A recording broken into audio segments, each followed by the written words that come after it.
Saya hormati Ibu Kepala Sekolah, kemudian yang saya hormati Pak Ibu Wakil Kepala Sekolah, kemudian yang kami hormati para tutor guru penggerak, kemudian dan juga yang saya hormati rekan-rekan sekalian, para Dewan Guru Negeri 1 Dolo Masiul. Dan syukur hadirat Allah Subhanahu Wa Taala, Tuhan yang Maha Kuasa, karena sampai saat ini kita masih terus diberikan kesehatan dan keselamatan serta kesempatan sehingga kita dapat berkumpul di ruangan ini dalam rangka pelaksanaan sosialisasi budaya positif di SMP Negeri 1 Dolo Masiul. Baiklah, di sini saya sebagai pembawa acara akan membacakan tertib acara pada hari ini, yaitu acara kita adalah acara sosialisasi budaya positif di SMP Negeri 1 Dolo Masiul yang nantinya akan disampaikan oleh rekan-rekan kita, oleh calon Ibu Winda Arnova Lumbantoruan MPD. Nah, ini nantinya yang akan menjadi narasumber untuk kita semua, dan mudah-mudahan ini nanti jadi ilmu untuk kita semua dan menambah wawasan kita. Dan arahan nantinya akan disampaikan oleh Ibu Kepala Sekolah. Kemudian yang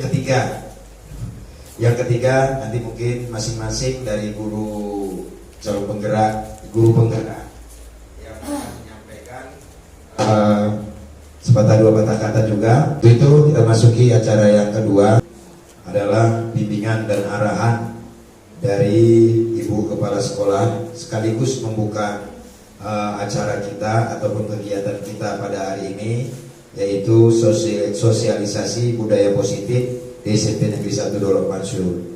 Mungkin kepada Ibu kami persilakan dengan segala hormat. Terima kasih Pak Andi.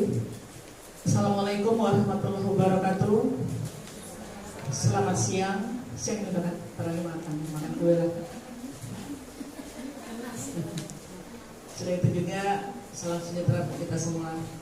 Puji dan syukur kita panjatkan kehadirat Tuhan Yang Maha Esa. Berkat limpahan rahmat kita bisa berkumpul di sini. Saya hormati Bapak Wakil Kurikulum, Bapak Wakil Kesiswaan, dan juga Ibu Wakil Sarpras Sarana dan Prasarana, dan juga kepada ibu-ibu CGP calon guru penggerak. Adapun hari ini materi rapat kita ya, kalau dibilang ini pembiasaan yang baik. Pembiasaan yang baik ini harus dia diimbaskan kepada guru-guru, terutama kepada wali kelas. Banyak sekali di sini pembiasaan yang masih belum dikatakan maksimal. Tapi dengan adanya program yang dibawa oleh CGP ini, mudah-mudahan bisa kita realisasikan kepada siswa kita, maka akan merupakan suatu ikon lah bahwa SMP Negeri 1 Dolo Masiul merupakan sekolah yang dikatakan merupakan sekolah pembiasaan yang baik, seperti itu. Hari ini ada 3 CGP yang akan mengimbaskan kepada guru-guru mapel yang di sini. Nah, mudah-mudahan dengan adanya pertemuan kita hari ini, mudah-mudahan akan menjadi lebih baik lah, seperti itu. Jadi saya rasa ini yang bisa saya bawakan. Yang dulu dari saya, Assalamualaikum warahmatullahi wabarakatuh. Salam sejahtera buat kita semua. Selamat siang. Dan hari ini juga saya buka workshop untuk pembiasaan baik yang pembiasaan baik SMP Negeri 1 Dolo Masiul yang dibawakan oleh guru CGP kita.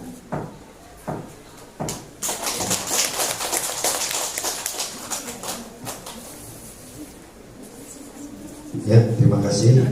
Untuk selanjutnya mungkin ada penyampaian yang akan disampaikan oleh guru-guru kita atau guru penggerak kita. Kami persilakan dengan segala hormat. Assalamualaikum warahmatullahi wabarakatuh. Selamat siang, salam sejahtera untuk kita semua. Motor rusak jangan dipukul, nanti bisa menjadi mati.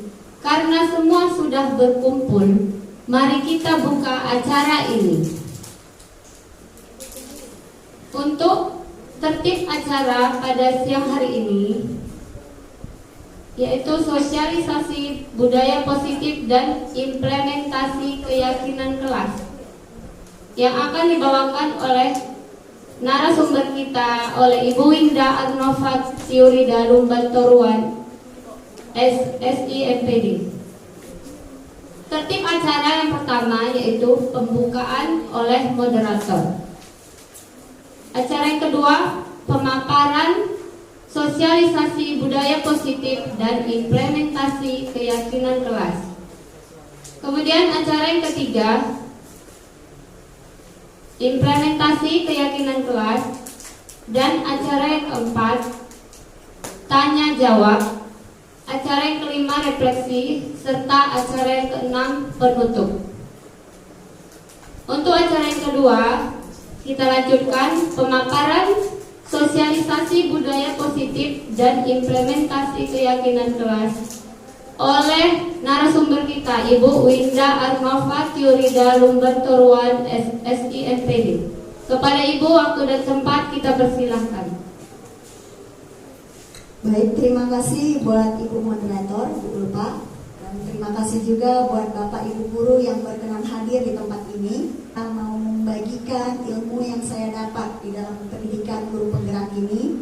Dan dengan harapan kita sama-sama bergandengan tangan agar bisa melakukan yang terbaik di sekolah kita tercinta ini. Oke? Judul sosialisasi hari ini adalah budaya positif dan implementasi keyakinan kelas. Adapun yang menjadi pertanyaan pemantik pada hari ini adalah, setuju atau tidak setujukah kita hukuman dapat mendisiplinkan anak? Setuju atau tidak setujukah kita pemberian hukuman dengan hal positif seperti membaca atau membersihkan halaman sekolah dapat meningkatkan disiplin anak? Setuju atau tidak setujukah kita memberi penghargaan dapat meningkatkan motivasi belajar anak? Kira-kira apa jawabannya? Nanti akan kita bahas di dalam materi kita pada hari ini ya, Bapak Ibu. Saya minta agar duduk berpasangan, sudah, dan kita mau praktekkan di sini mengenai paradigma kontrol, ya. Satu orang memegang permen, satu orang saja dalam satu bangku.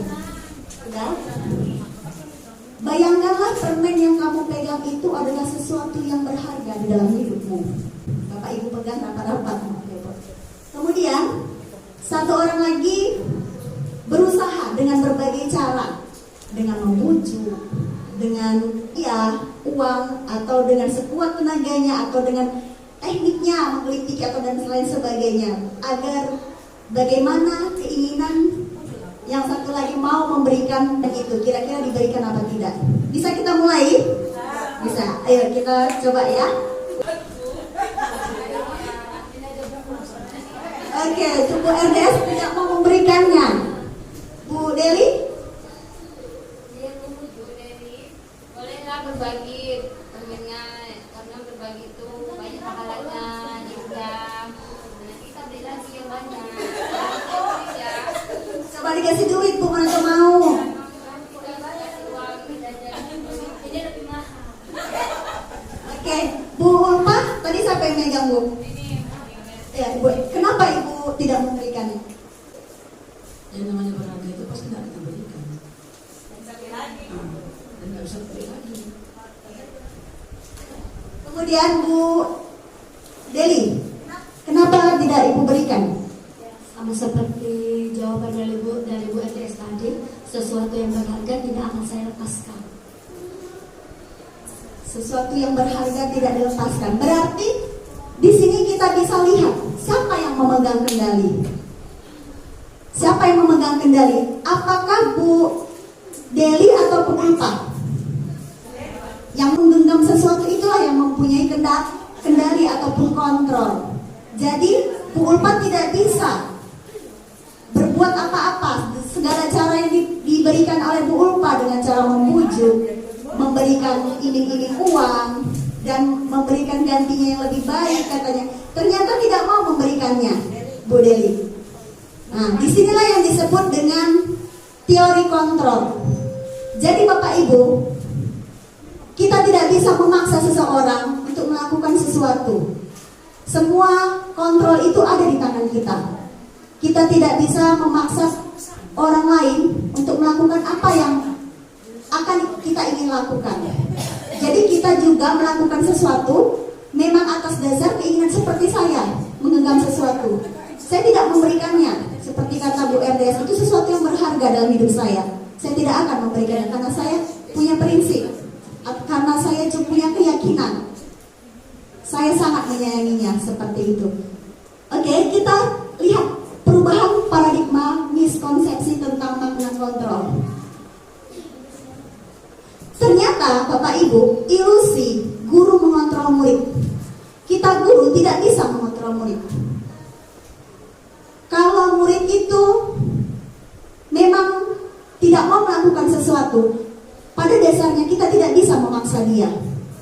Tapi mengapa ada siswa yang mau dikontrol seperti itu ya? Karena siswa itu memberikan dirinya untuk dikontrol oleh guru tersebut. Karena mungkin bagi dia itu keperluan bagi dia. Jadi dia mengizinkan. Seperti tadi, mungkin ada di dalam ruangan ini yang mau memberikan, yang digenggam dia. Kenapa kamu berikan yang kamu genggam seperti itu? Karena aku percaya sama dia. Dia tidak akan membocorkan rahasia saya, misalkan. Nah, seperti itulah. Kita sebagai guru tidak bisa mengontrol murid untuk memaksa mereka melakukan sesuatu. Dan yang kedua, ilusi bahwa kritik dan membuat orang merasa bersalah dapat menguatkan karakter. Hal ini bisa mengontrol anak menjadi dia menuju disiplin gagal. Kenapa seperti itu? Karena kritik dan juga membuat dia merasa bersalah akan menjadikan anak itu seperti berpandangan negatif, menjadi identitas gagal, merasa buruk. Dia memandang dirinya menjadi buruk dan mengembangkan dialog diri yang negatif tentang dirinya. Oke, yang ketiga, ilusi bahwa semua penguatan positif, efektif, dan bermanfaat. Terkadang siswa mau kita bujuk untuk melakukan sesuatu, itu tidak efektif. Kenapa? Karena dia melakukan sesuatu itu bukan dari diri sendiri. Akan ada pada suatu waktu dia menolak, tidak melakukan bujukan kita, atau bahkan sebaliknya, dia malah bergantung kepada kita. Dia bergantung kepada nasihat guru, baru dia mau berusaha. Motivasi guru, baru dia mau untuk belajar, seperti itu. Kemudian ilusi bahwa orang dewasa memiliki hak untuk memaksa. Nah ini, terkadang orang dewasa ini percaya bahwa mereka memiliki tanggung jawab untuk membuat murid melakukan sesuatu. Dan hal ini tidak efektif untuk jangka panjang. Kenapa? Karena akan membentuk suatu hubungan permusuhan di dalam hubungan tersebut. Perbedaan stimulus respon dengan teori kontrol atau pilihan, kita bisa lihat mana yang paling baik. Untuk stimulus respon, realitas atau kebutuhan kita sama, tetapi teori kontrol mengatakan kebutuhan kita berbeda. Stimulus respon mengatakan semua orang melihat hal yang sama. Teori kontrol mengatakan bahwa semua orang memiliki gambaran yang berbeda. Stimulus respon juga mengatakan kita mencoba mengubah orang lain agar berpandangan sama dengan kita, dan perilaku buruk itu sebagai suatu kesalahan. Sementara teori kontrol berusaha memahami pandangan orang lain tentang dunia, dan semua perilaku pasti memiliki tujuan. Dalam stimulus respon inilah orang lain bisa mengontrol saya. Namun teori kontrol hanya Anda yang bisa mengontrol diri Anda. dan saya juga tidak bisa mengontrol orang lain. Dalam stimulus respon, pemaksaan ada pada saat bujukan gagal dan model berpikir untuk menang kalah. Kalau gurunya menang, berarti siswanya kalah. Tapi dalam teori kontrol, di sini kolaborasi, konsensus, menciptakan pilihan-pilihan baru. Jadi tidak ada paksaan dan model berpikir win-win, yaitu menang-menang. Selanjutnya, nah, di sini ada diagram positif. Pada dasarnya kita sendiri sering mendefinisikan disiplin itu adalah sesuatu hal yang mengharuskan kemudian yang memaksa. Padahal sesungguhnya disiplin itu berasal dari kata Latin discipline yang artinya belajar, ya, bukan suatu pemaksaan seperti itu. Makna disiplin belajar kontrol diri dengan menggali potensi kita agar mencapai tujuan yang mulia, yaitu sesuatu yang menjadi seseorang yang kita inginkan berdasarkan nilai-nilai yang kita hargai. Jadi semua perilaku memiliki tujuan. Ya, kita masuk kepada teori motivasi, menyebut disinilah yang mendasari motivasi manusia melakukan sesuatu. Motivasi yang paling rendah itu, Bapak Ibu, adalah motivasi yang karena takut dihukum. Kita melakukan sesuatu karena takut dihukum. Jadi yang terjadi dalam benak kita pertanyaannya, apa yang akan terjadi jika saya tidak melakukannya? Begitulah siswa. Kenapa dia mengerjakan PR? Karena dia takut dihukum sama guru. Jadi untuk menghindari hukuman. Yang kedua, motivasi yang rendah juga yaitu untuk mendapatkan imbalan atau penghargaan dari orang lain. Apa yang akan saya dapatkan apabila saya melakukannya? Terkadang ada juga anak didik kita yang pergi ke sekolah motivasinya untuk dapat uang jajan, dan ada juga mereka beberapa orang melakukan sesuatu yang memang karena imbalan. Misalkan kita sebagai guru, kita melakukan mengajar hanya demi sebuah gaji. Karena tidur yang PNS pun digaji, tapi kenapa aku tak mau melakukan yang terbaik? Karena punya motivasi dari dalam seperti itu. Jadi bukan untuk mendapatkan imbalan ataupun penghargaan. Itulah motivasi yang rendah juga. Kemudian yang terakhir, motivasi yang merupakan disiplin positif adalah motivasi yang berasal dari dalam, yaitu motivasi intrinsik. Motivasi yang bukan berasal dari lingkungan, bukan berasal dari orang lain, tapi dari dalam, yaitu motivasi saya mau menjadi orang yang seperti apa. Dan ini seringkali saya ingatkan kepada anak didik kita. Jadi anak didik kita perlu mengetahui motivasi mereka itu apa. Jadi kalau motivasi mereka dari luar itu tidak akan bertahan lama. Kalau hanya untuk mendapatkan imbalan, mendapatkan penghargaan atau mendapatkan ranking saja tujuan dia sekolah, itu tidak akan bertahan dalam jangka waktu yang lama. Tapi jikalau mereka memang memiliki motivasi yang benar, yaitu untuk menuntut ilmu, untuk menjadi orang yang berguna, yang berpengetahuan dan berakhlak mulia, mungkin itu akan berdampak bagi jangka panjang. Kemudian di sini ada konsep disiplin dengan identitas gagal. Jadi di sini kenapa dikatakan dengan identitas gagal? Yang pertama adalah hukuman dan juga penghargaan. Hukuman ini sering sekali kita terapkan, ya.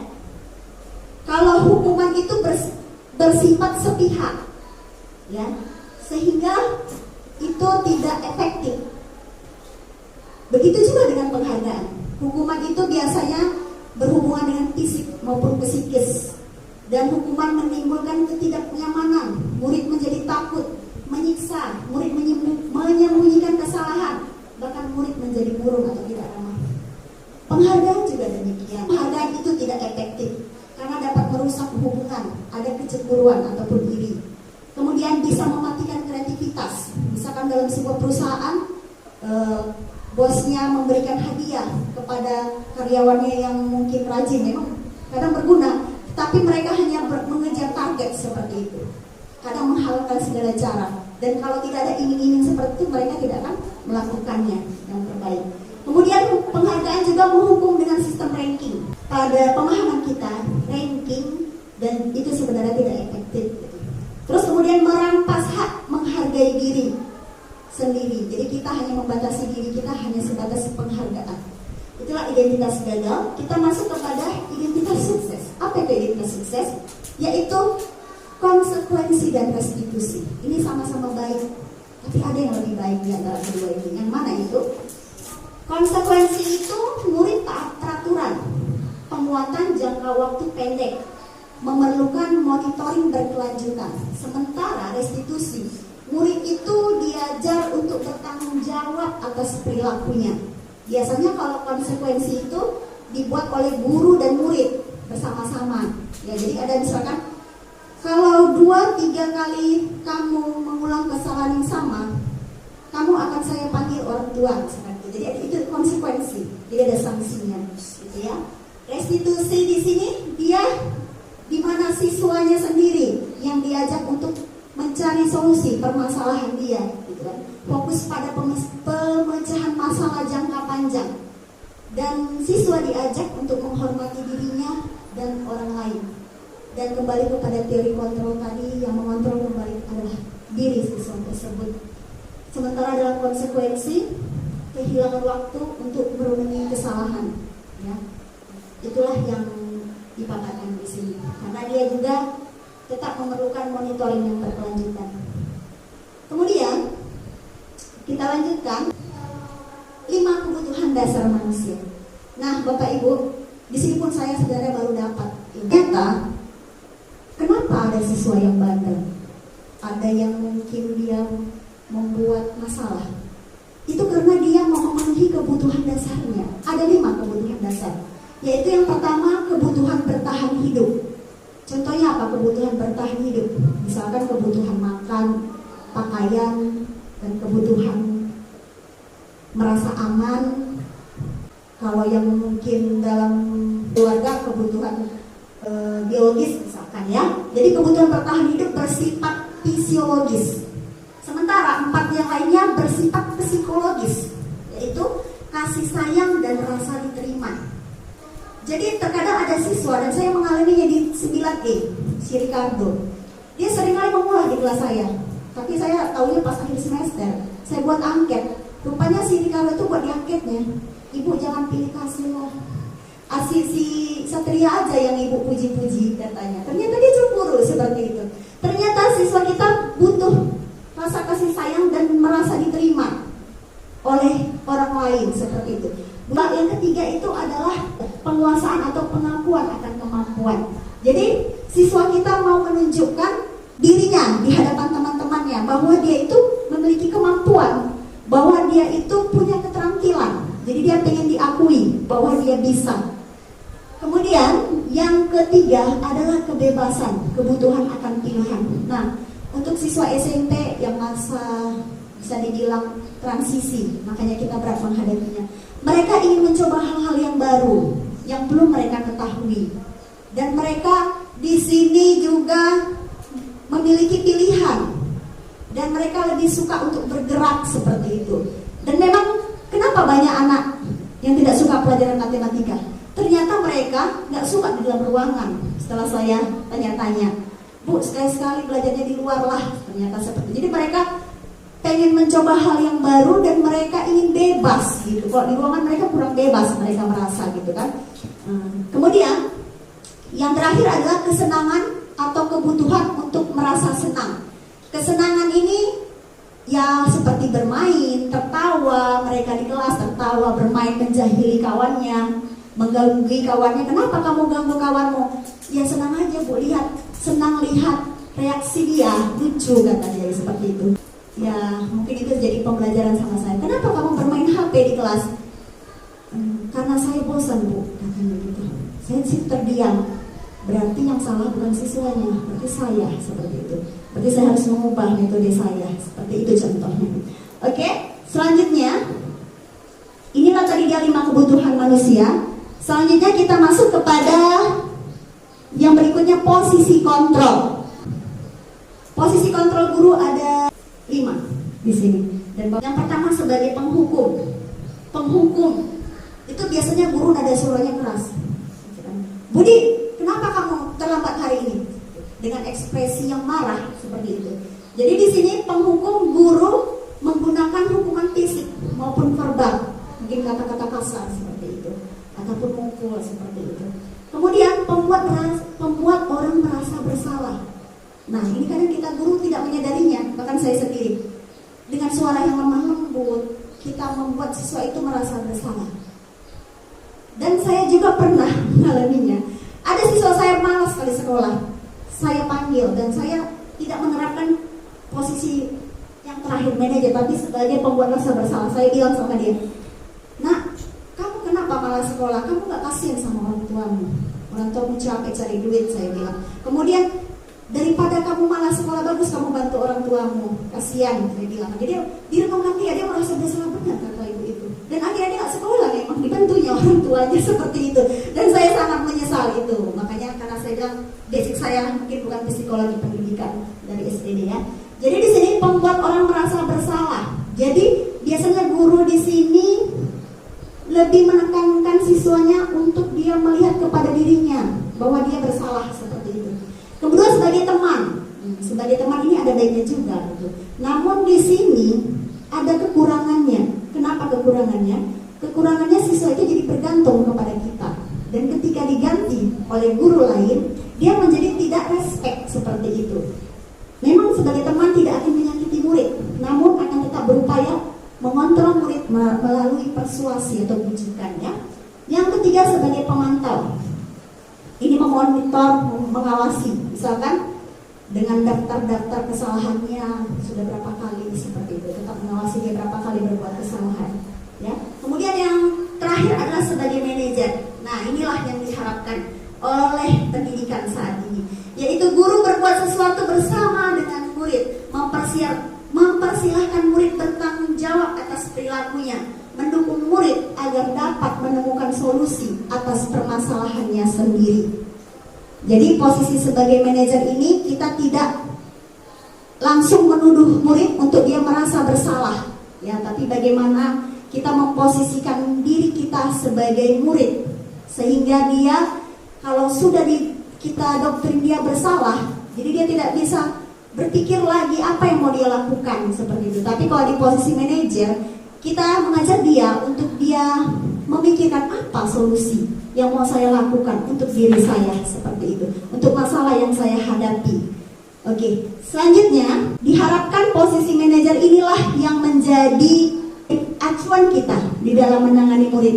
Dan walaupun terkadang butuh juga sebagai teman, itu tidak masalah, tapi sebagai manajer inilah yang paling diperlukan. Kemudian, nah kita masuk kepada keyakinan kelas. Keyakinan kelas, apa itu keyakinan kelas? Keyakinan kelas adalah sesuatu yang diyakini bersama, yang berasal dari penyatuan pikiran untuk menjadikan nilai-nilai kebaikan untuk diturunkan di kelas-kelas. Jadi penyatuan pemikiran, ya. Dan ini bersifat positif, ya, di pemikiran yang positif tentunya. Kemudian mengapa harus keyakinan kelas? Mengapa tidak peraturan kelas? Nah, pertanyaan itu juga bagi kita. Kenapa kita pakai helm kalau berkendaraan? Kenapa waktu COVID-19 kita semua pakai masker? Apakah karena kita pakai helm hanya takut dibilang polisi seperti? Apakah kita pakai masker hanya takut supaya bisa masuk gitu ke dalam ruangan itu, supaya jangan ditolak seperti itu? Kenapa kita pakai helm? Karena kita, iya, kalau terjadi apa-apa kita selamat gitu ya. Oke. Seperti itulah. Jadi nilai yang mau diyakini itu adalah keselamatan. Nilai yang mau diyakini itu adalah kesehatan, ya. Jadi mengapa keyakinan kelas itu bukan peraturan saja? Karena keyakinan kelas menekankan pada keyakinan seseorang akan lebih memotivasi dari dalam, motivasi intrinsik tadi, disiplin positif. Seseorang akan lebih tergerak dan bersemangat untuk menjalankan keyakinannya daripada hanya sekedar mengikuti serangkaian peraturan tertulis tanpa makna, ya. Jadi mereka sama-sama membuat keyakinan kelas di sini. Kita akan melihat ini ada perbedaan contoh kalimat peraturan dan keyakinan kelas. Yang dalam peraturan kita selalu berkata, selalu kembalikan buku ke tempatnya dan tertulis dilarang mengganggu orang lain, tetapi di dalam keyakinan kelas tertulis agar kita bertanggung jawab menghormati orang lain dan diri sendiri. Di dalam peraturan, hadir di sekolah 15 menit sebelum pembelajaran dimulai.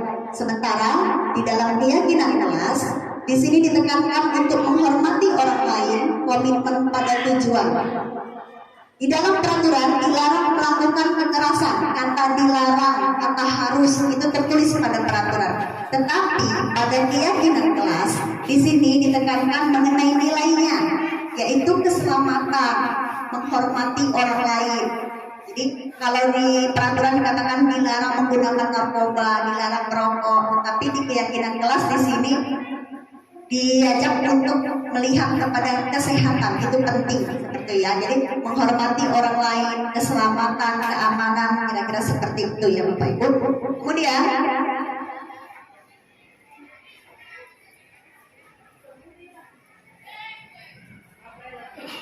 pembentukan keyakinan di sekolah kelas. Inilah yang mau menjadi implementasi kita di kelas nantinya, terutama wali kelas, di mana keyakinan kelas itu bersifat lebih abstrak daripada peraturan yang lebih rinci dan konkret.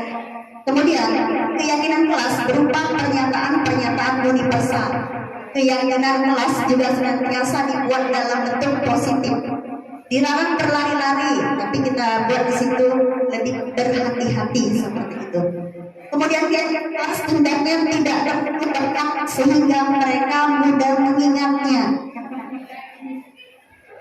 Keyakinan kelas itu dapat diterapkan di lingkungan tersebut, walaupun hanya abstrak, tapi bisa diterapkan di kelas tersebut.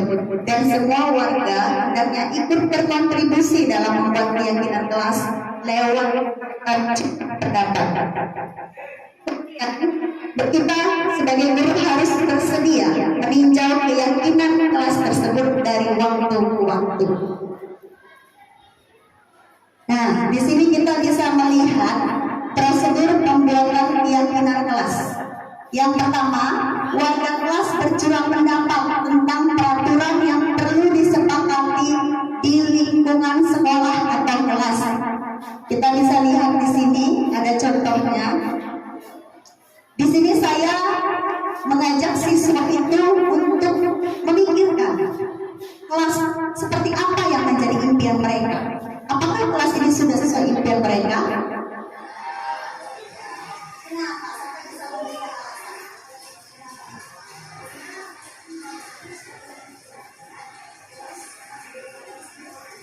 Dengeran Bapak?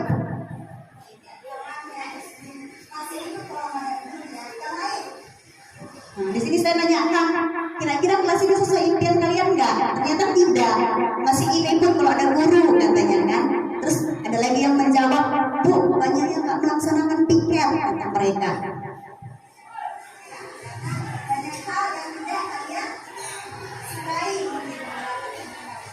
Oke, baiklah. Sekarang saya mau mengajak kalian untuk mendiskusikannya di dalam kelompok. Jadi kita bisa mengajak mereka berdiskusi, memikirkan kira-kira kelas impian apa yang mau mereka inginkan agar belajar itu nyaman, agar bisa mendukung pembelajaran mereka di sekolah. Dan mereka juga harus mencari caranya supaya impian mereka itu bisa tercapai. Di situ saya membagikan sticky note kepada siswa. Setelah mereka berdiskusi, mereka menuliskannya ke dalam sticky note tersebut, dan mereka menempelkannya di papan tulis, ya. Di sini masukannya semua ditempelkan di papan tulis atau kertas karton yang besar.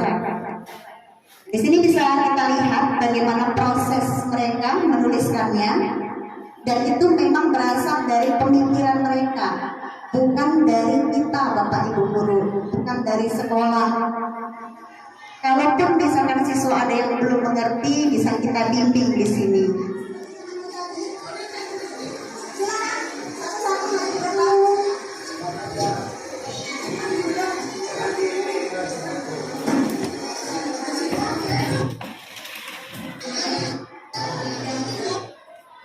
Nah, yang berikutnya, yang ketiga, susun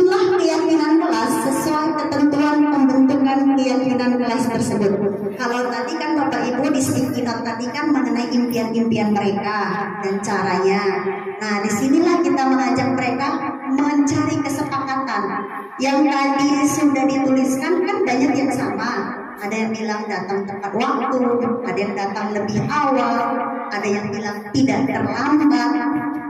Seperti itu, walaupun kata tidak boleh dituliskan. Kadang ada aja siswa yang masih belum mengerti, masih tetap mereka menuliskan kata tidak itu.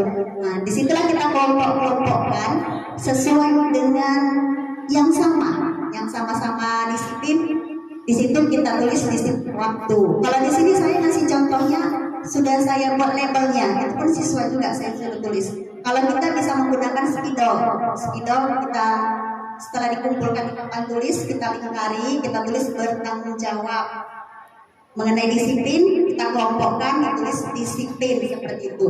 Nah, jadi di sini dalam titik ini bisa kita lihat bagaimana siswa sendiri yang menyusun, mengelompokkan dari sticky note yang sudah ditempel oleh mereka tadi. Jaringannya. Oke, selanjutnya.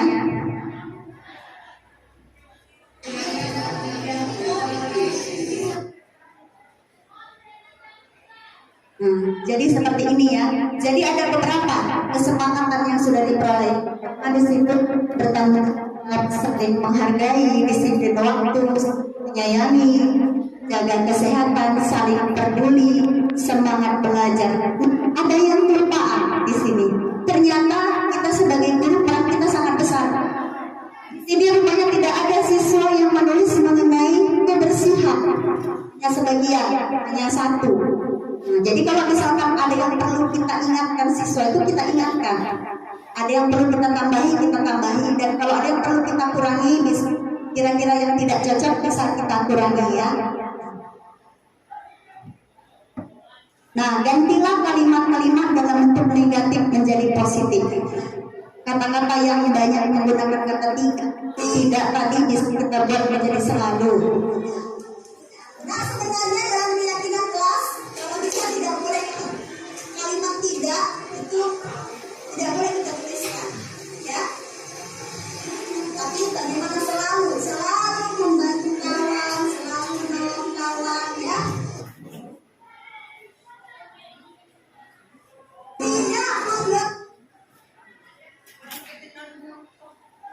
Tidak mengganggu kawan.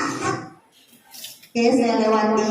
Nah, setelah tadi ini sudah kita buat kesepakatan bersama, kita mengubahnya menjadi kalimat yang positif.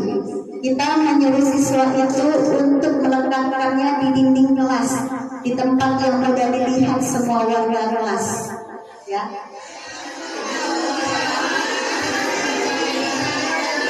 Nah, di sini saya menyuruh mereka membacanya supaya mereka mengingat keyakinan mereka bersama yang telah mereka buat.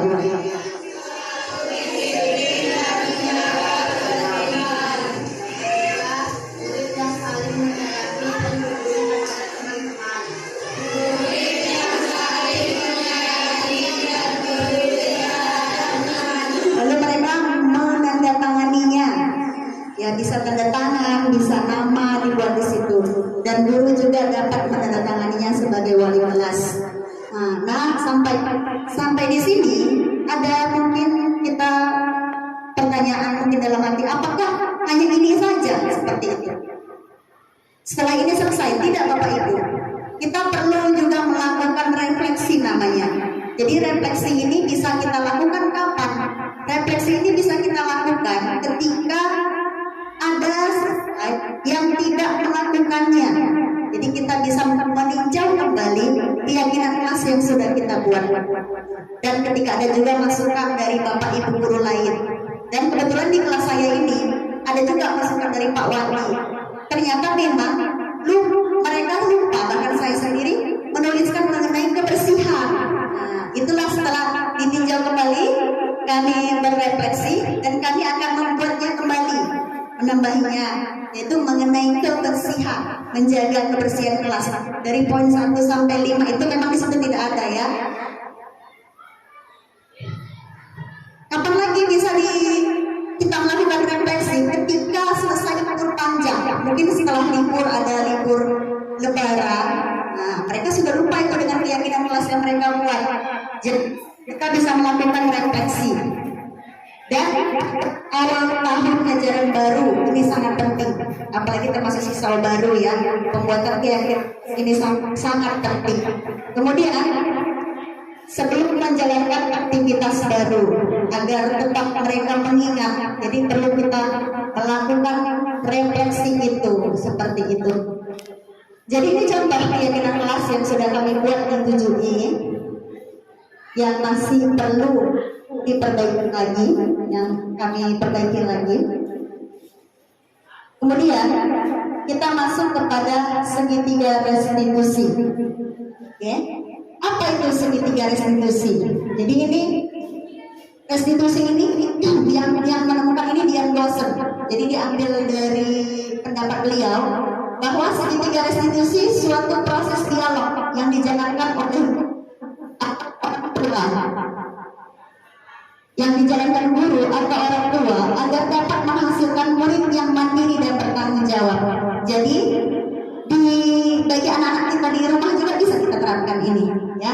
Segitiga restitusi merupakan tahapan tindakan yang dilakukan guru untuk membawa siswa menaati kesepakatan kelas yang telah ditetapkan dan mengakui secara sadar dan terbuka ketika melakukan kesalahan serta merasakan kenyamanan ketika sudah berperilaku jujur. Jadi restitusi ini mengajak kita untuk menangani agar siswa tersebut bisa kembali ke lingkungannya, agar dia bisa diterima tanpa dia harus seperti dihukum, seperti itu ya.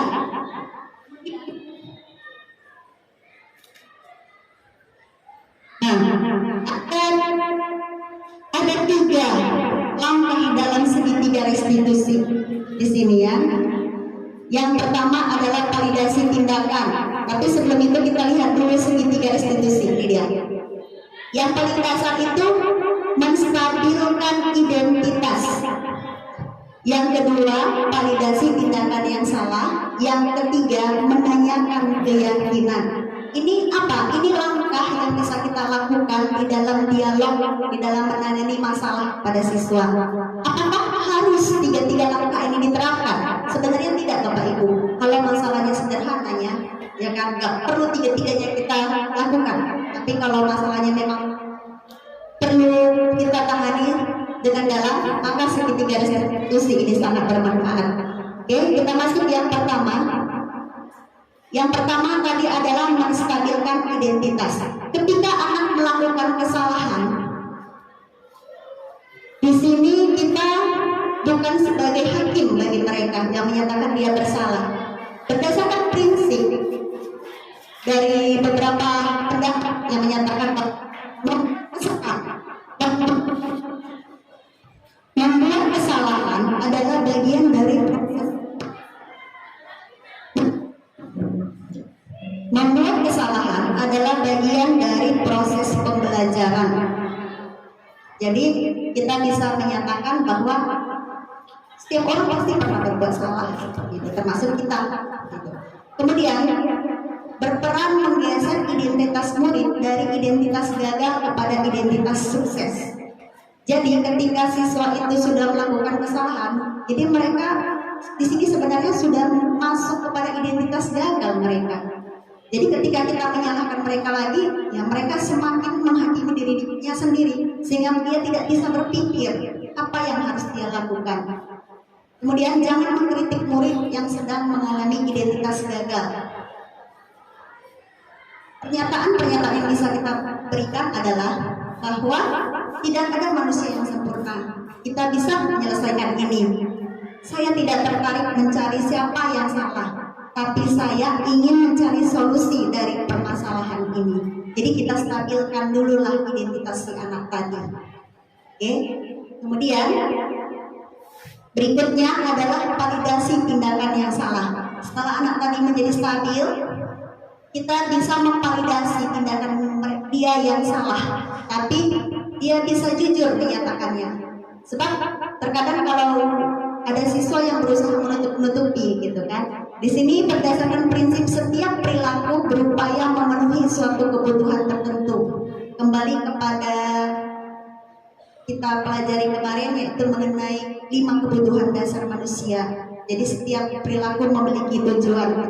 Guru akan bergeser dari pemikiran stimulus respon menjadi proaktif. Apa itu pemikiran stimulus respon? Pemikiran stimulus respon itu adalah itu yang berlawanan dengan paradigma kontrol, di mana kita bisa mengendalikan orang lain, itu stimulus kontrol, ya kan? Tetapi kalau di dalam paradigma kontrol kita tidak bisa mengendalikan orang lain. Kontrol itu ada di tangan kita. Kemudian mengendalikan dan mengakui kebutuhan murid ini dan dapat memperbaiki hubungannya dengan murid. Jadi di dalam validasi tindakan ini kita mengenali dan mengakui kebutuhan murid. Kira-kira apa kebutuhan yang sedang ingin dicapai siswa tersebut sehingga dia berperilaku seperti itu. Kemudian disampaikan dengan nada suara tidak menghakimi atau memojokkan.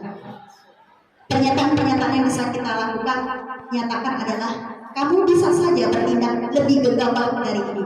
Maksudnya dia bisa aja melakukan hal yang fatal yang merugikan diri dia seperti itu. Kemudian kamu bukan melakukan tanpa suatu alasan tertentu. Lalu kamu melakukannya karena mempertahankan sesuatu yang penting bagi kamu.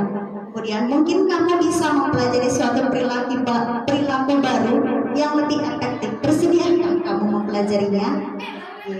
Kita lanjut kepada yang ketiga. Yang ketiga adalah menanyakan keyakinan. Nah, disinilah tadi peran dari keyakinan kelas yang sudah kita buat tadi, ya. Teori kontrol menyatakan bahwa kita pada dasarnya termotivasi secara intrinsik dari dalam, bukan dari luar. Saat perilaku telah divalidasi dan identitas sukses telah stabil, maka murid telah siap mengaitkan keyakinannya dengan tindakannya yang salah.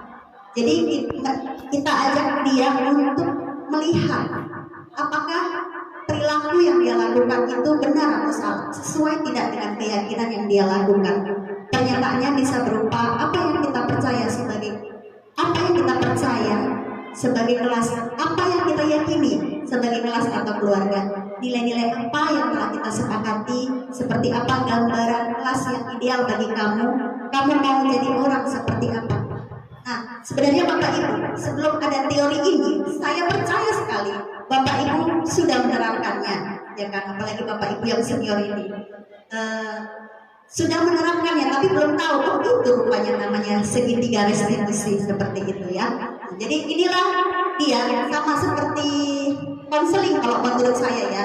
Ketika orang datang kepada kita marah-marahi, kita salah-salahi, itu kita akan susah masuk kepada anak itu. Tapi ketika kita menstabilkan kondisi dia, memvalidasi, menanyakan kembali kesalahannya apa, versi yang sesuai dengan versi anak itu yang diceritakannya sebenarnya, baru kita bisa mengajak anak itu untuk mencari solusi atas permasalahan yang dia hadapi.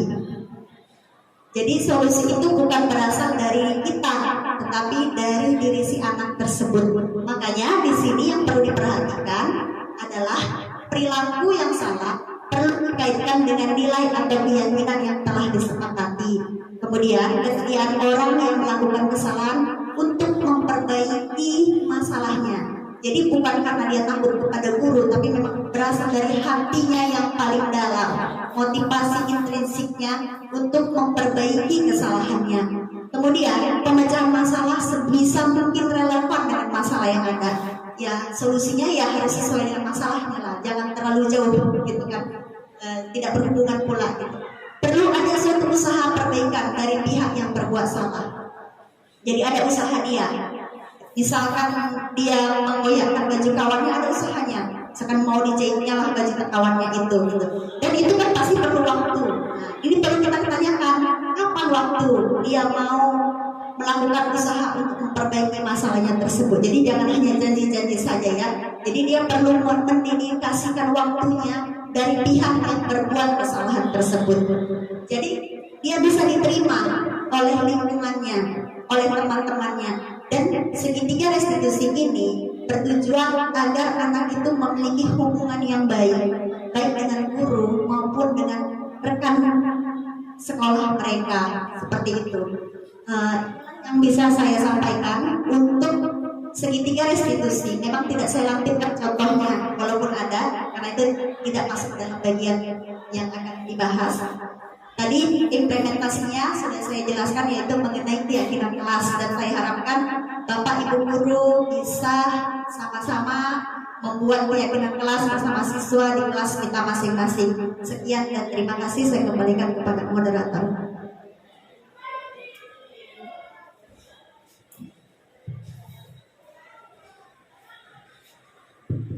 Terima kasih kita ucapkan kepada Ibu Winda karena telah berbagi ilmu yang luar biasa kepada kita. Selanjutnya kita masuki acara tanya jawab. Kepada Bapak Ibu yang ingin bertanya, waktu dan tempat kami persilahkan.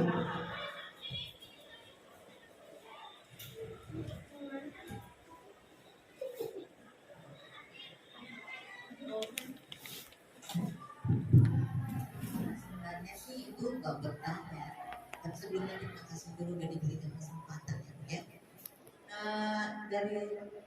Dari awal itu kan sosialisasinya budaya positif ya, budaya positif dan di sana terkait dengan peraturan-peraturan yang tidak lagi dipakai, peraturan-peraturan itu dengan mengatakan tidak dan tidak. Kemudian ada cara mengatasi siswa yang sudah melakukan kesalahan atau apapun itu tadi yang restitusi.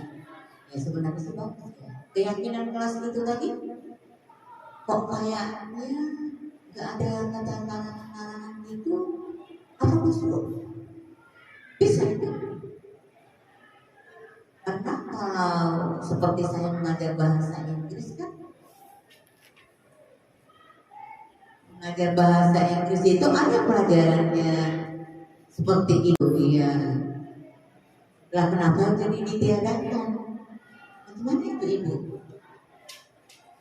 Itu yang keyakinan kelas tadi. Nah terus ada tadi saya ingin kan ya Ibu boleh ya sebentar. Terus tadi kalau seperti itulah, nah itu yang berhubungan dengan kata dilarang tadi. Kalau seperti itulah misalnya hadir di sekolah 15 menit sebelum pembelajaran dimulai. Tapi kita harus memiliki keyakinan itu, contohnya menghormati orang lain, komitmen dengan tujuan. Nah, apa di situ kan kayaknya aman gitu loh, nggak cak gitu. Kalau dia datang terlambat, terus keyakinan kelasnya bilangnya harus komitmen di mana gitu loh Bu. Nah cuma itu aja Bu. Makasih ya Bu ya.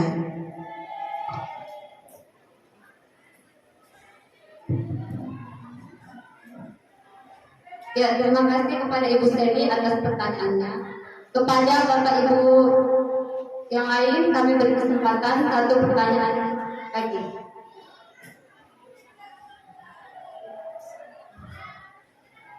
Ibu Pipi mungkin ada pertanyaan. Jangan disimpan.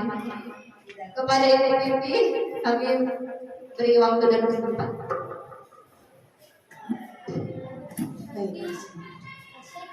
Assalamualaikum warahmatullahi wabarakatuh. Selamat pagi untuk kita semua.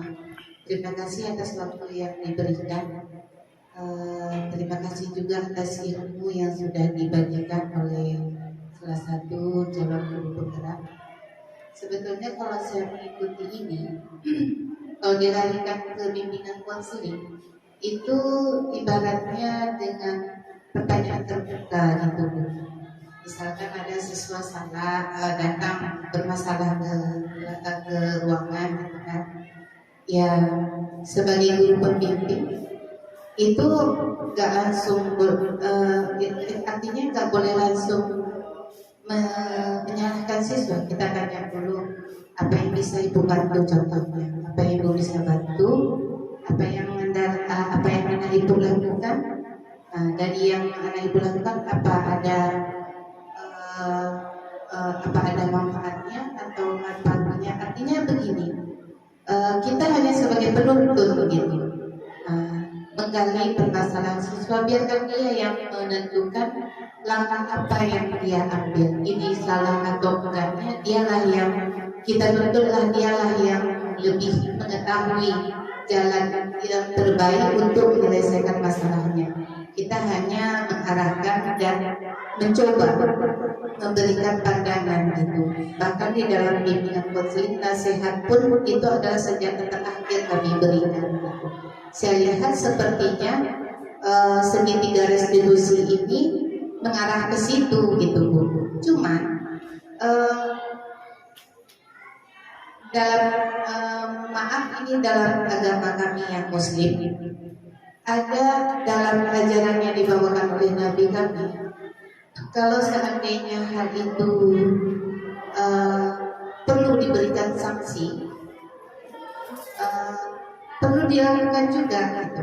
Contohnya gini Bu, saya bingungnya di sini gitu. Di segitiga restitusi tidak boleh memberikan hukuman. Nah, sedangkan di dalam ajaran saya pedoman yang diberikan oleh panutan kami, kalau misalnya anak nggak mau sholat misalkan, ini contoh ya Bu. Nah, tentu dalam yang saya paham, kalau anak nggak boleh nggak mau sholat, pukullah dia, gitu, pukullah dia dengan lidi, gitu. Tapi lidinya satu, gitu. Artinya saya berpikir di sini kan itu memberikan sanksi juga, tapi tidak menyakiti, gitu. Kita menyadarkan bahwa dia itu sedang melakukan hal yang salah gitu. Nah, jadi apakah ini nggak bertentangan dengan segitiga restitusi? Nah, itu Bu. Karena yang saya pahami selama ini memberikan sanksi itu perlu, tetapi tidak dalam hal menyakiti atau tidak mengintimidasi gitu. Nah, ini yang saya masih bingung gitu. Tolong penjelasannya atau bagaimana solusi yang sebaiknya. Bagi saya khusus sebagai guru bimbingan konseling gitu kan, baru-baru ini ada beberapa siswa yang saya skorsing, tetapi itu saya skorsing di hadapan orang tuanya lah yang mengambil surat skorsing itu dan atas kesepakatan bersama. Dan setelah saya lihat perkembangannya, alhamdulillah anak itu jauh berubah gitu. Apakah itu, dan kalau dibawakan ke segitiga restitusi ini pasti sudah bertentangan gitu. Jadi kalau memang ini perlu diterapkan, bagaimana Bu caranya gitu? Tolong kasih pemahaman. Saya kurang paham dalam hal ini. Terima kasih.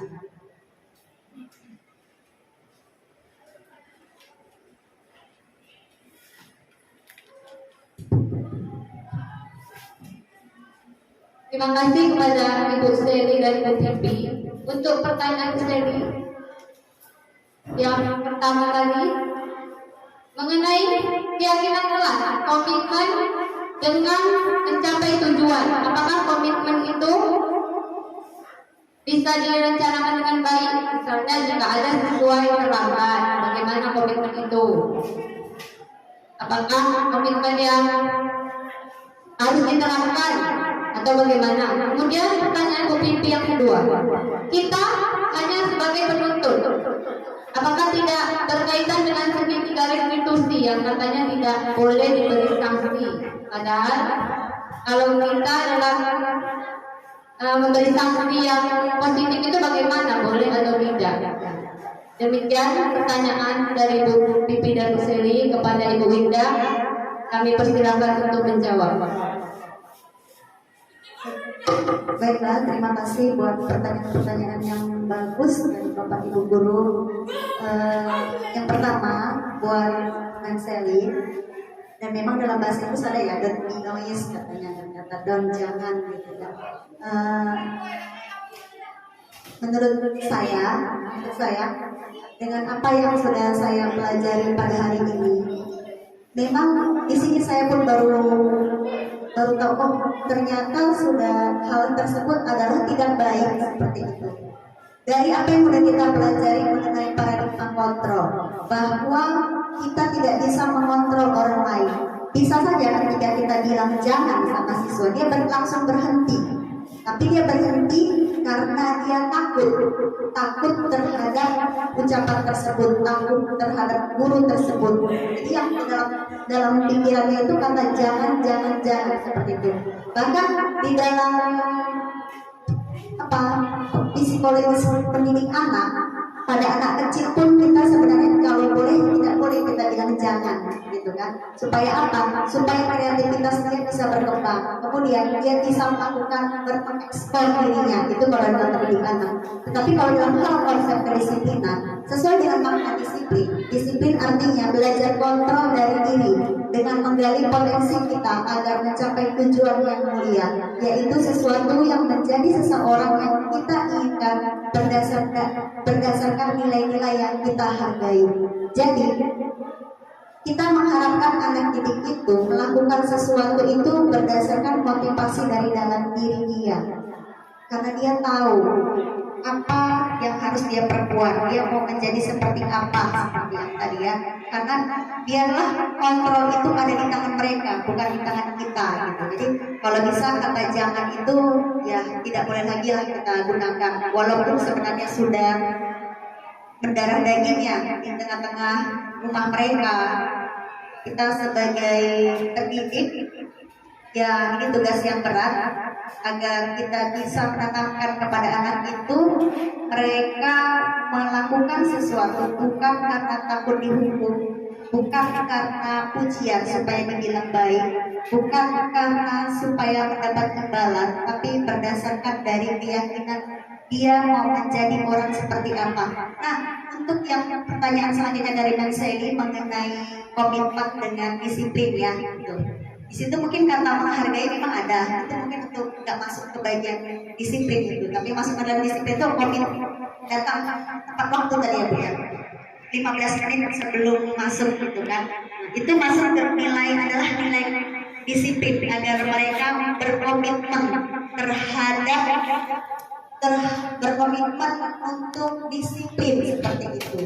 Itu kan hanya contohnya saja yang kita bagi. Tapi kita kan bisa mengambil kalimat mana yang cocok kira-kira agar siswa dan guru berkomitmen untuk disiplin di dalam kehadiran misalkan seperti itu. Itulah kalimat di dalam keyakinan kelas yang digunakan.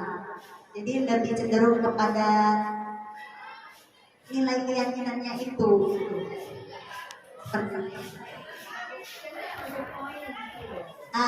Tadi kan sesuai dengan sifatnya, kan sifatnya bersifat abstrak juga. Jadi kan ada yang kita bahas di sini kan? Iya.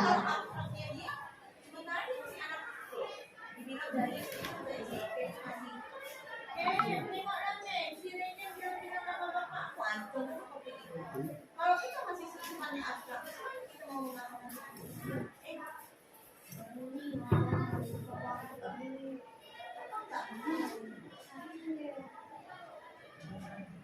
Kalau untuk memulainya memang tidak mudah Bu. Makanya di sini kita sosialisasikan agar kita satu tujuan, satu pemikiran. Karena kalau hanya satu orang guru yang menerapkannya mungkin berat gitu. Kenapa pemerintah menteri kita ini membuat ini dalam topik guru penggerak, agar kami yang mendapatkannya bisa membagikannya kepada guru-guru yang ada di Indonesia ini. Ini adalah hal yang baik sebenarnya, tetapi berat melakukannya karena memang budaya yang tidak baik itu sudah lama tertanam pada mereka. Jadi ini adalah tugas bagi kita agar budaya-budaya positif itu bisa kita terapkan.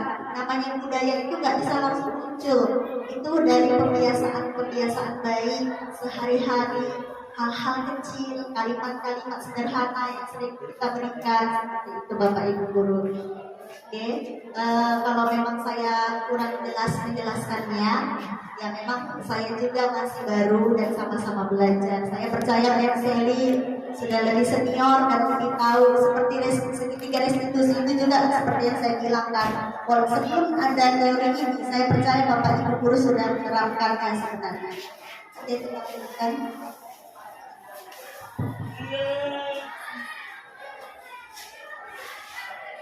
Oke, kita lanjutkan yang kedua dari Bu Pipi mengenai sanksi ya Bu.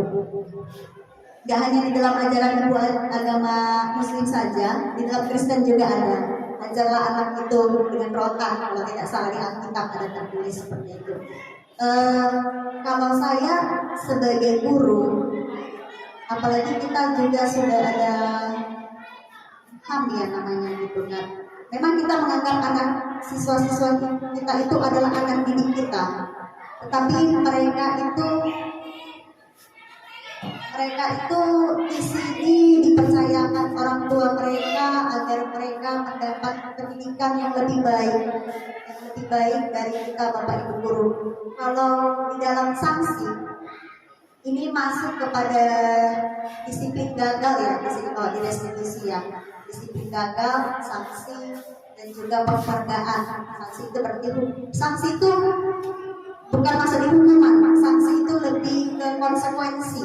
Ya, kalau hukuman kita menghukum mereka secara sepihak, gitu kan. Tapi kalau seperti yang Ibu bilang, Bu Pipi tadi itu ada konsekuensi. Seperti yang tadi kan sudah berapa kali di absen, panggil orang tua seperti itu ya Bu ya. Itu masuk kepada konsekuensi, gitu kan. Jadi konsekuensi ini memang termasuk disiplin. Tapi kalau dibandingkan dengan restitusi, di sini ada tabelnya.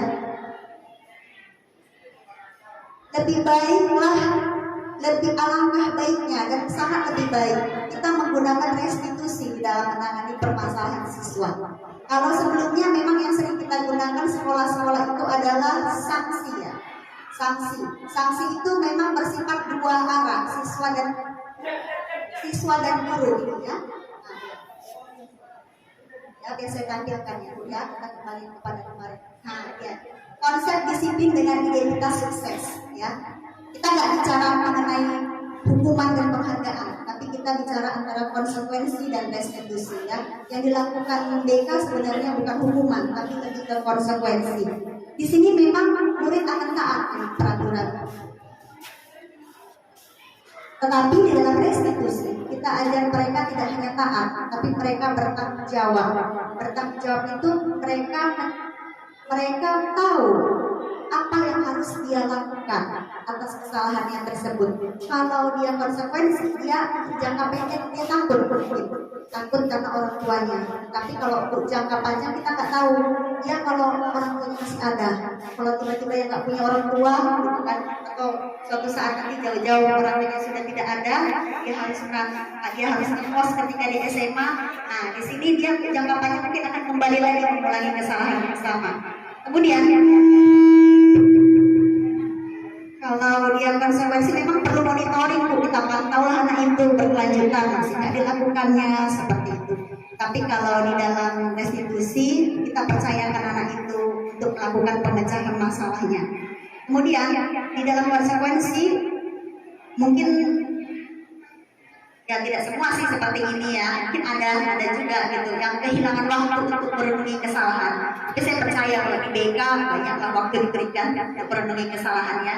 Tetapi di dalam restitusi di sini anak bersemangat di dalam memperbaiki dirinya. Jadi ada muncul kepercayaan diri si anak bahwa dia diterima oleh lingkungannya seperti itu. Dan kita masuk kepada teori kontrol kembali, di mana yang mengontrol itu bukan orang lain tapi diri kita sendiri, bukan guru, bukan orang tua, tapi si anak itu sendiri yang mengontrol dirinya, yang mengendalikan dirinya. Mungkin seperti itu Bapak Ibu guru. Kita sama-sama sekarang mau melakukan pembiasaan dan budaya yang baik, yaitu restitusi. Jadi konsekuensi sudah baik, tapi ada yang lebih baik lagi, yaitu restitusi. Jadi inilah yang mau kita terapkan di sekolah kita. Bahkan saya pribadi pertama yang mau saya terapkan sama anak saya dulu di rumah seperti itu. Saya mau terapkan ini, yang memang terkadang ya tidak mudah bayangkan sama anak sendiri saja kadang saya tidak mudah gitu kan, yang kadang muncul emosi gitu kan, tapi kembali saya ingatkan akan apa yang sudah saya dapatkan Saya kadang jadi berpikir kalau hanya sebatas saya membagikan tidak bisa menerapkannya, ya itu sama aja dengan apa ya namanya itu ya, membohongi diri sendiri seperti itu. Ya seperti yang saya bilang tadi, kita sama-sama bergandengan tangan untuk melakukan budaya positif yang baik di sekolah kita. Mungkin itu saja bisa saya sampaikan. Atau ada Bapak Ibu guru. Tadi makasih juga ya Bu Pipi Dadah juga tadi masukan pendapatnya itu yang sangat bagus ya kan, mengenai definisi dari restitusi yang sebenarnya sudah diterapkan di sekolah kita, di dalam konseling, di dalam BK itu sebenarnya sudah diterapkan seperti itu. Sedikit. Ini kita, saya mau sharing aja ini. Ada satu kasus siswa. Terima kasih kepada Ibu Winda atas jawaban yang telah diberikan, luar biasa ya, menambah wawasan kita. Selanjutnya kita masuki acara refleksi yang kami mohonkan kepada Pak Dimas untuk memberikan refleksi kepada kita semua. Pak Dimas, waktu dan tempat kami persilakan.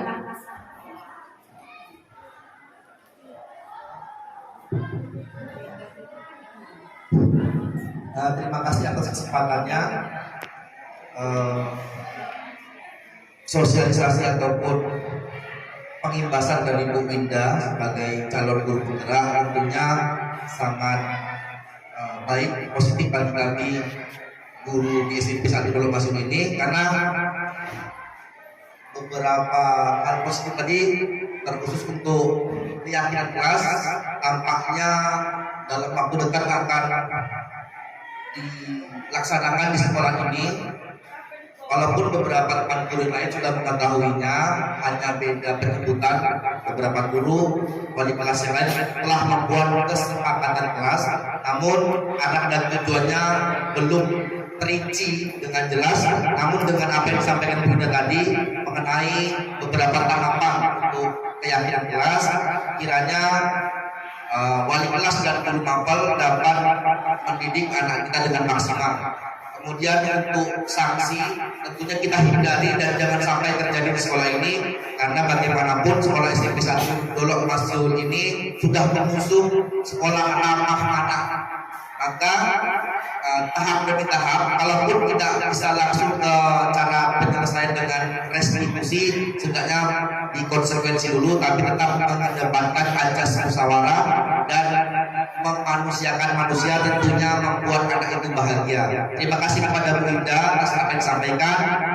Jujur beberapa kesalahan di diri saya sebagai seorang guru tentunya akan saya perbaiki setelah mendapat paparan dari Bu Winda tadi, dan tentunya kita semua akan menerapkan cara penyelesaian masalah dengan musyawarah dan mempunyai segitiga restitusi tadi. Terima kasih.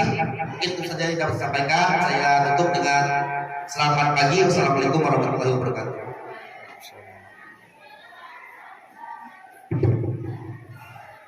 Akhirnya kita sampai di penghujung acara presentasi yang disampaikan oleh Bu Winda. Terdapat beberapa poin penting yang telah disampaikan Bu Winda.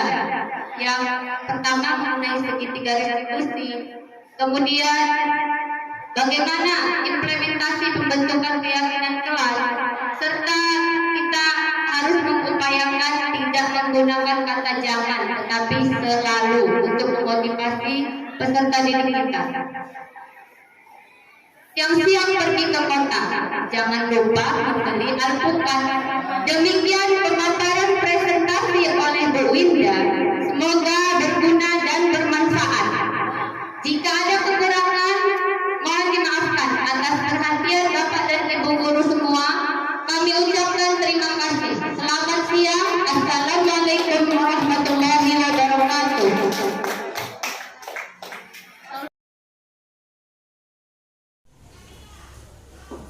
Selamat siang anak-anak. Siang, Bu.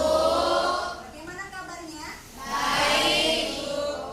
Baiklah, pada hari ini saya mau mengecek kehadiran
Kalian itu mandi berapa kali?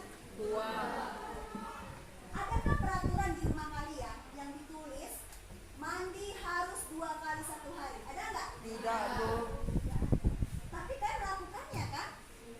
Kenapa kamu mandi 2 kali 1 hari, Pak Ibu? Biar bersih. Yang lain, siapa bisa jawab? Oke. Biar tidak bau. Biar tidak bau. Ada lagi yang lain? Ya? Kewajiban, Bu. Kewajiban. Siapa yang mewajibkan? Diri sendiri. Diri sendiri. Nah, itulah yang mau kita bahas pada hari ini. Berarti kalian melakukan sesuatu bukan karena takut dihukum kan? Kalau nggak mandi ada yang menghukum? Tidak. Kalian melakukan sesuatu bukan karena imbalan. Apa ada yang mau ngasih duit? Enggak. Bukan karena imbalan atau bukan karena takut dihukum. Bukan karena pujian, tapi karena motivasi dari dalam. Dari dalam diri sendiri. Motivasi apa itu? Motivasi karena ingin bersih, karena ingin sehat. Jadi kalian melakukan sesuatu karena kalian ingin menjadi orang yang seperti apa yang kalian mau. Nah, itulah yang disebut dengan keyakinan kelas. Pada hari ini kita akan membuat keyakinan kelas berdasarkan kesepakatan kelas. Ya. Saya mau membentuk diskusi kelompok. Coba silakan duduk berkelompok. Satu kelompok 6 orang. 6 orang. Oke, bisa.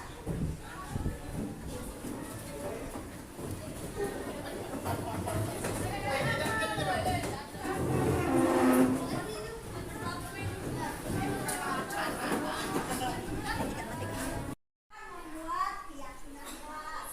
Ya. Jadi apa itu keyakinan kelas? Apa yang tahu? Ya, Desna? Iya, benar sekali. Keyakinan kelas adalah sesuatu yang diyakini secara bersama dari pemikiran yang berbeda di kelas ini dan memiliki nilai-nilai kebaikan yang akan kita kerjakan bersama. Itulah keyakinan kelas.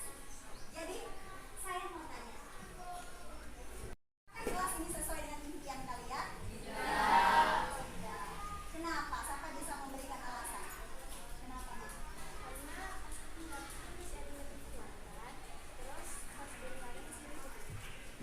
Nggak mau melaksanakan tiket kawannya, terus masih ribet kalau nggak ada guru ya. Yang lain,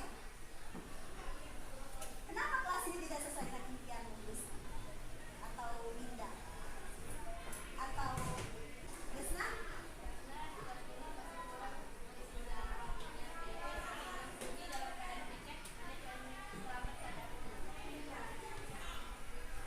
Bukan tidak sesuai dengan impian kalian, kan? Karena banyak hal yang tidak kalian sukai mungkin beberapa teman kamu.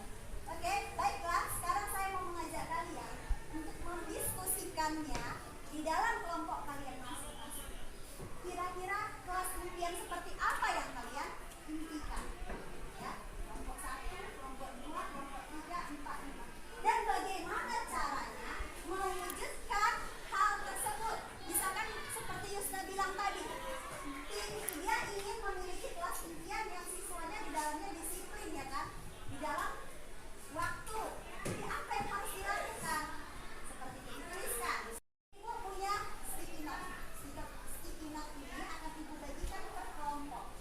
Di sini kamu bisa menuliskan apa yang menjadi impianmu, kelas-kelas yang menjadi impianmu, dan bagaimana cara mewujudkannya. Ya. Oke, kamu bisa diskusikan dengan teman kamu dan masing-masing menuliskan di sticky note ini, lalu nanti akan ditempelkan ke depan. Ya.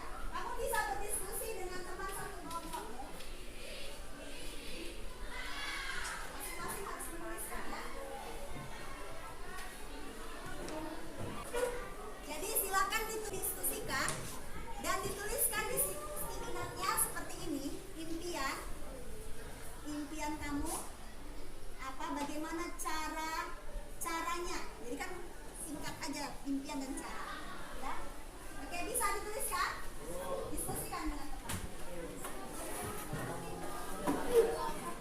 Iya, dibagikan. Anda satu-satu. Keyakinan apa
tempel di sebelah sini ya nak.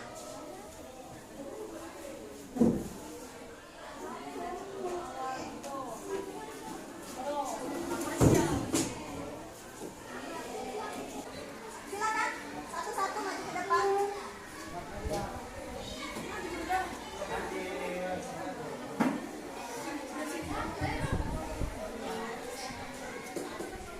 Ya.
Masih bisa ditambahin sampai lupa.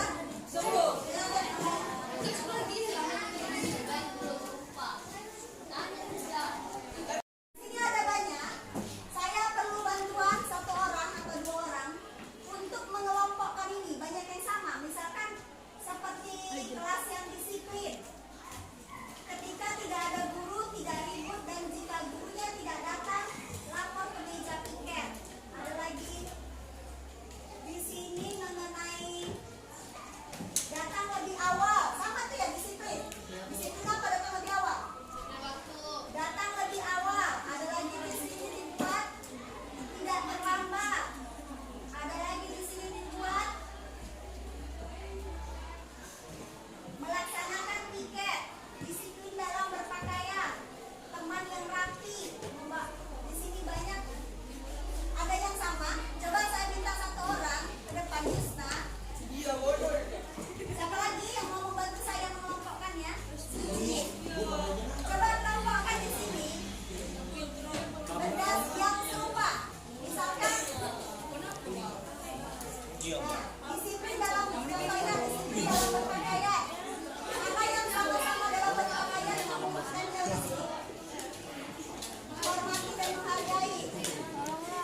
Jadi dikelompokkan satu garis ya. Coba bantu lagi, siapa bisa bantu? Coba bantu. Biar cepat. Kelompokkan mana yang serupa harapan-harapannya.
ya?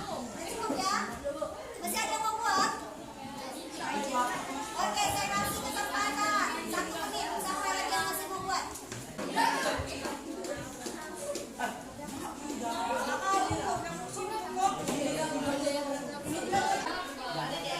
Ini ada banyak.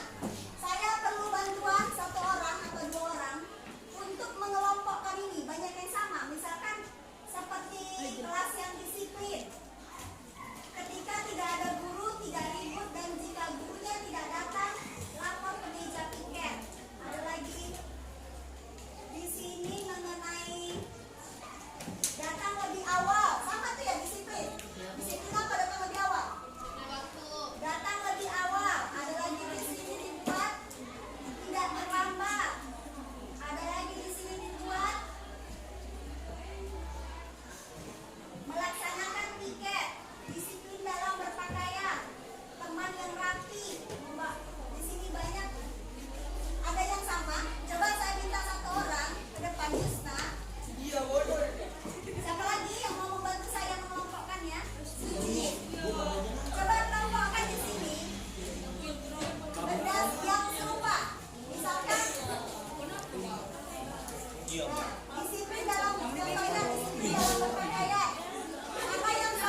Coba bacakan kesepakatan yang sudah kalian buat.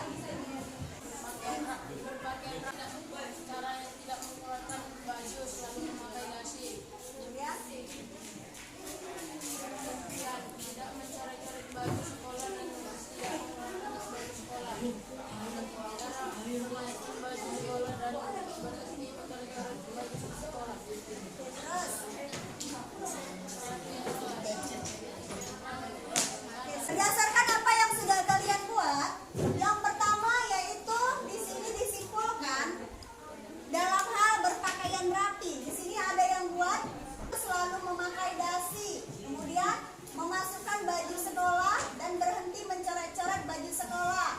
Selalu memakai baju. Siapa yang suka mencoret-coret baju sekolah? Banyak. Bagus ya. Nanti tidak. Setelah kita buat keyakinan kelas ini, tidak ada lagi yang mencoret-coret baju sekolah. Oke, selanjutnya selalu memasuki baju di dalam celana, selalu memakai atribut sekolah dengan lengkap. Kemudian saling menyayangi. Saya cepat, masih ada yang kurang cepat. Belajar dengan rajin, berarti semangat belajar. Kemudian dalam hal bertanggung jawab, di sini impiannya adalah bertanggung jawab atas piket. Di sini masih ada yang tidak piket, nak? Ada Faijil, Bu. Datang lebih awal dan tepat waktu. Ini masuk kemana? Disiplin waktu. Waktu. Kemudian apa lagi di sini? Meminjam barang teman harus dikembalikan. Masuk kemana, nak? Meminjam barang teman harus dikembalikan. Masuk ke? Bertanggung jawab. Jawab. Kemudian memberikan bantuan saat teman dalam kesusahan. Masuk mana? Saling peduli. Saling peduli dan menyayangi, ya, bisa ya? Saling menyayangi. Kalau menolong, saling peduli ya. Kemudian di sini ada peduli terhadap kebersihan kelas. Saling mengingatkan membawa bekal, berarti membawa bekal masuk ke sini. Menjaga kesehatan. Kemudian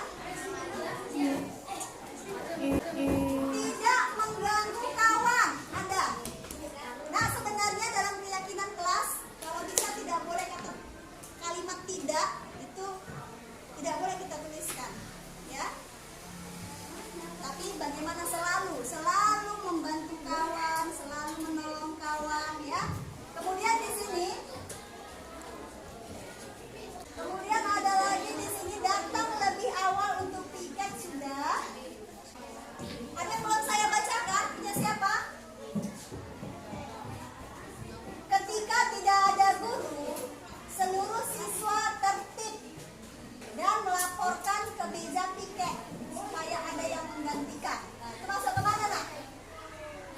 Masuk kemana itu? Semangat belajar ya? Ya kan? Ketika tidak ada guru, melapor ke meja piket dan tertib. Kemudian disiplin dalam semua pelajaran dan bernalar kritis. Ada pula bernalar kritis, masuk kemana? Semangat belajar ya? Semangat belajar. Kedisiplinan datang lebih awal. Bangun pagi, tidak boleh tidur larut malam. Ini masuk mana nak? Menjaga kesehatan, Bu. Iya, masuk ke menjaga kesehatan. Bangun pagi masuk ke menjaga kesehatan. Di kelas kita banyak yang mau menjaga kesehatan ya. Datang tepat waktu, disiplin. Ketika piket harus cepat datang. Kemudian lagi datang lebih awal jika piket. Peduli terhadap kebersihan kelas.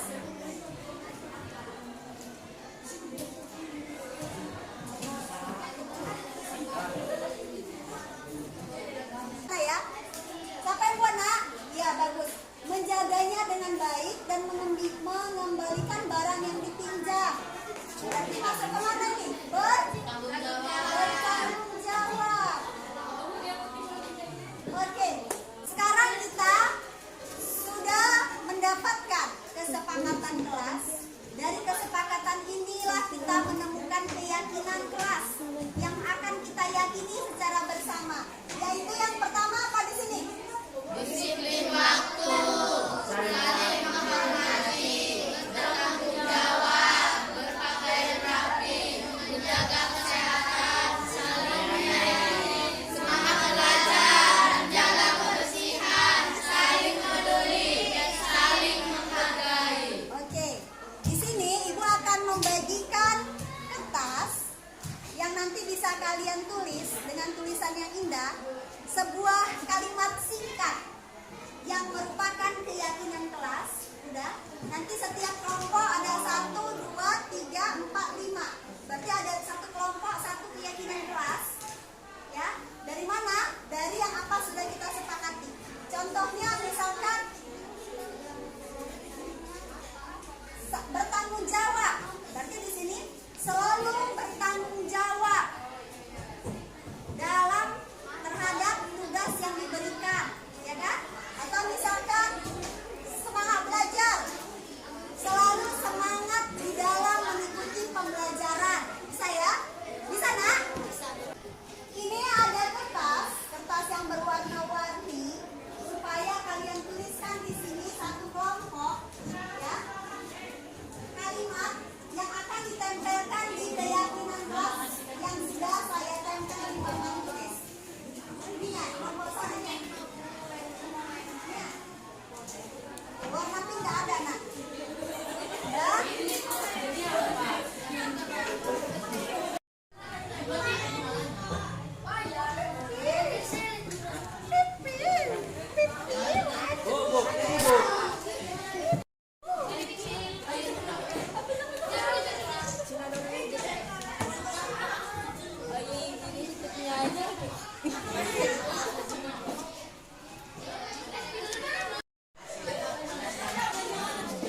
Mana yang udah dikerjain nak?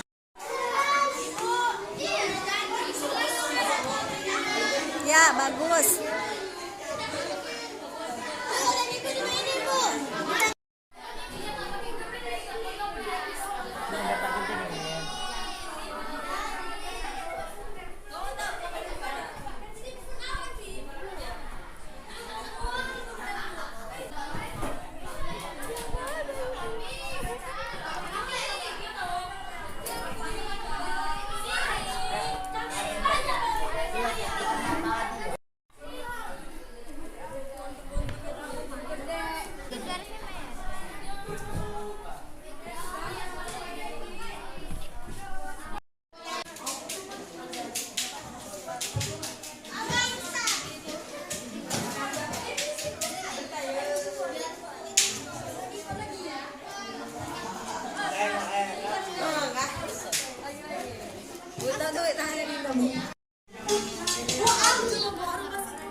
Oke, lanjut.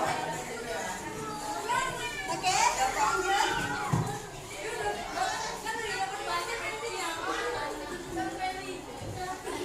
Oke, selanjutnya.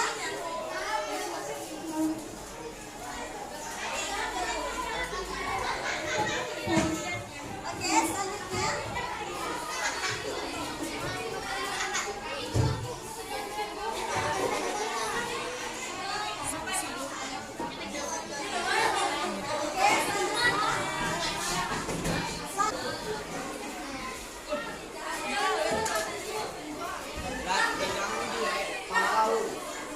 selanjutnya.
Ingatlah kalian,